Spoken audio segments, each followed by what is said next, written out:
আসসালামু আলাইকুম। চিৎকার কর মেয়ে, দেখি কতদূর গলা যায়। আমাদের শুধু মোমবাতি হাতে নীরব থাকার দায়। চিৎকার কর মেয়ে, দেখি কতদূর গলা যায়। আমাদের শুধু ধ্বজা ভাঙা রথে এগিয়ে চলার দায়। জন্মের আগে মৃত্যু দিয়েছে, জন্মের পরে ভয়। সকালে বিকালে শরীর আগলে লুকিয়ে বাঁচতে হয়। যদি ভুলচোক হয় কোনোভাবে অসাবধানার বশে, 2 বছরের ধর্ষিতা তুই, তোরই কিন্তু দোষে। চিৎকার কর মেয়ে, কতদূর গলা যায়।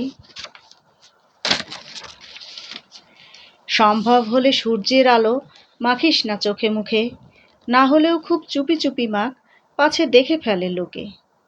এরপর খোলা রাস্তায় ওরা খেয়ে ফেলে গেলে তোকে প্রশাসন শুধু হাততালি দিয়ে বেশ্যা বলবে তোকে। চিৎকার কর মেয়ে, দেখি কত দূর গলা যায়। আমাদের শুধু মোমবাতি হাতে নীরব থাকার দায়। ধন্যবাদ।